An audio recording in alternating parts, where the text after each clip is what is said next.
I'm going to do something a little bit different this week and provide you with a video for how to access and complete your assignment for this week. It's a little bit different. It's not so much a weekly assignment as it is a 2-week timeline for an assignment that is more in-depth and more application of what we have learned. It is your UDL analysis of a lesson plan. So what I'd like you to do right now is think about stopping this video and opening that link in our Blackboard folder or the forced copy link that is on this slide. That is your copy of the assignment that you'll fill out and turn in to me. And it has all the directions on it that I'm about to go through. There is also a resource from CAST. It's also linked there. It's the graphic organizer of UDL guidelines and the checkpoints and strategies that used and recommended for each of the 3 categories. So if you'd like to do that now, go ahead before I get into it. But what we'll do now is I'm going to walk you through part 1, part 2, and part 3 of that assignment, verbally giving you some examples, but hopefully answering some of your questions. I will send out a Google form late this week to gauge if you need any further support, and maybe possibly a Zoom the following week so that we can get together as a group and discuss online if needed. For the first part of this assignment, I'm asking you to take all of this knowledge that we've gone over, that you've gained, that I've presented, that you know or didn't know about universal design, and apply it to your own learning so that you can center yourself. What I'd like you to do is give an example of a barrier to your own learning, and then walk through the steps of that UDL graphic organizer and examine that barrier. So one of my barriers to learning is I'm a very visual learner. And I don't just mean words on a paper. I mean, I have to see it represented visually somewhere to really assimilate the knowledge. So when I'm just provided with text and then I have to write or answer multiple choice questions that are just words on a page, that is a barrier to me being able to express what I've learned. I don't do as well. I don't assimilate the knowledge and I don't remember the knowledge. So my barrier is in the action and expression category. That's the blue category on that graphic organizer.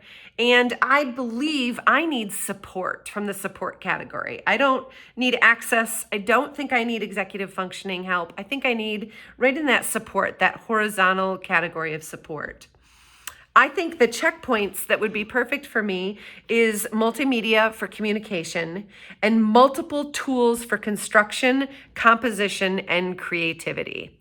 If I can read, learn, listen to lecture, watch videos, and learn a new concept and talk about the new concept either with someone or sometimes to myself, and then either draw or represent that concept in a graphic organizer myself, in my notes, in some sort of flow chart, or even a poster that I can really assimilate that knowledge and know that knowledge, take that knowledge kind of out of my head and represent it in a visual way, I know that I have learned. So that's an example of part number 1.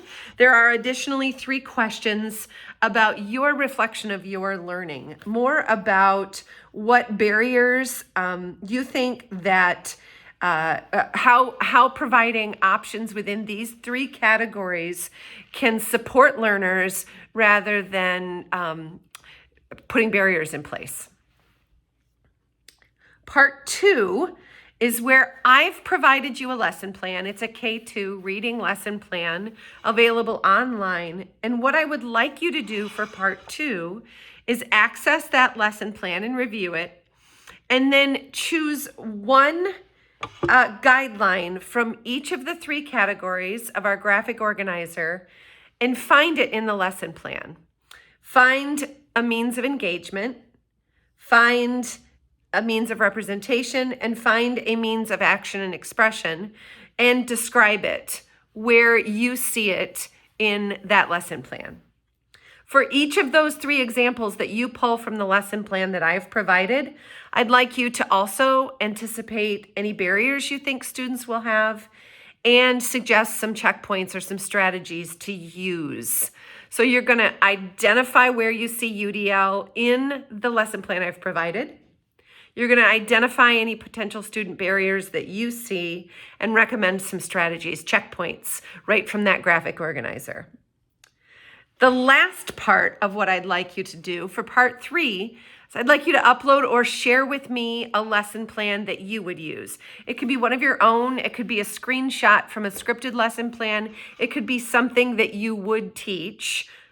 And then I'd like you to do just one element of UDL from your own lesson plan. We're kind of pulling through what we did in part 2. I'd like you to do the same thing for part 3 with your own lesson plan, but you only need to identify one from any of the 3 categories in that graphic organizer. I hope this helps clarify the assignment. Don't stress about this assignment. Reach out right away if I can help in any way, and watch for that offer of support for a possible Zoom meeting. In the meantime, make sure you've reviewed all of the rich UDL resources I've provided and dig into analyzing a lesson plan to find out how we apply this in our classrooms for all learners.